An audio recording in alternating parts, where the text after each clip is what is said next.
Bismillahirrahmanirrahim. Assalamualaikum warahmatullahi wabarakatuh. Hari ini saya ingin mengajak sahabat-sahabat sekalian untuk kita renungkan diri kita kembali. Adakah kita ikhlas dalam melakukan amal ibadah kepada Allah Subhanahu wa taala? Adakah kita ikhlas dalam melakukan perintah-perintah Allah? Adakah kita ikhlas dengan ibu bapa kita? Adakah kita ikhlas dengan sahabat-sahabat yang pernah kita bantu selama ini? Kita tanya diri kita, sahabat-sahabat sekalian, tanya diri kita, benarkah kita ikhlas dalam melakukan segala perbuatan ini hanya kerana Allah Subhanahu wa taala? Sahabat-sahabat sekalian, benarlah apa yang dikatakan oleh Nabi SAW dalam satu hadisnya yang bersabda, innama a'malu binniyat.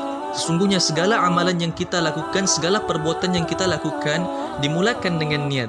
Maksudnya di sini, bila seseorang ini melakukan satu amal ibadah kepada Allah Subhanahu wa taala, dia akan mendapat apa yang dia niatkan sebenarnya. Apa yang dia akan niatkan sebenarnya, itu sebenarnya dia itu benda yang dia akan dapat.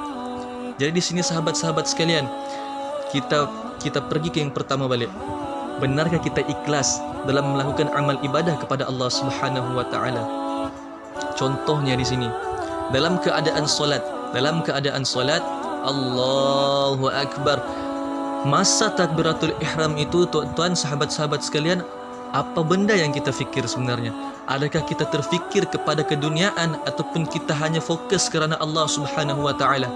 Di sini sahabat-sahabat sekalian, untuk mendapatkan keikhlasan dalam beribadah kepada Allah Subhanahu wa taala ini memang sangat susah, memang sangat payah, tapi kita kena usahakan. Sebab apa? Perkara-perkara ikhlas inilah sebenarnya yang akan membantu kita untuk masuk dalam syurga Allah Subhanahu wa taala, untuk khusyuk dalam beribadah kepada Allah Subhanahu wa taala, untuk fokus dalam melakukan apa-apa perkara sekalipun. Dan dengan ikhlas inilah kita akan dapat kesenangan hidup, keberkatan hidup, dan mendapat keberkatan daripada Allah Subhanahu wa taala sebenarnya.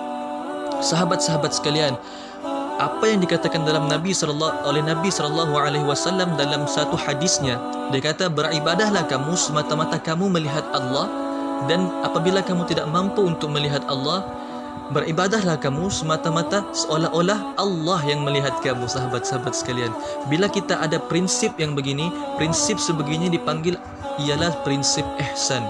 Sahabat-sahabat sekalian, Allah Subhanahu wa taala berfirman dalam surah Al-Bayyinah ayat yang kelima, A'udzu billahi minasy syaithanir rajim. Wa ma umiru illa liya'budullaha mukhlishina lahuddin hunafa'a wa yuqimus salata wa yu'tuz zakah wa dzalika dinul qayyimah, ila akhir ayat. Sahabat-sahabat sekalian, apakah maksud ayat yang saya bacakan tadi? Maksud ayat yang saya bacakan tadi adalah Allah katakan dalam Al-Quran, mereka itu hanya diperintahkan oleh Allah Subhanahu wa taala untuk menyembah Allah Subhanahu wa taala dalam keadaan ikhlas dalam beragama secara lurus, dan mereka mendirikan solat serta menunaikan zakat, dan demikian itulah agama yang lurus dan benar. Jadi di sini sahabat-sahabat sekalian, benarlah apa yang Allah telah katakan dalam surah Al-Bayyinah ini, dalam ayat Al-Quran ini, dalam firman-Nya ini, bahawa Allah cuma inginkan keikhlasan kepada kita. Bila kita melakukan apa-apa perkara dalam kehidupan seharian kita ini, insya-Allah keikhlasan itu yang Allah inginkan.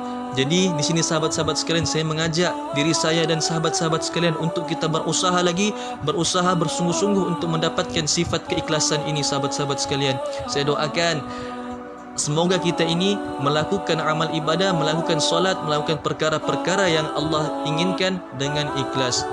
Sekian daripada saya. Wassalamualaikum warahmatullahi wabarakatuh.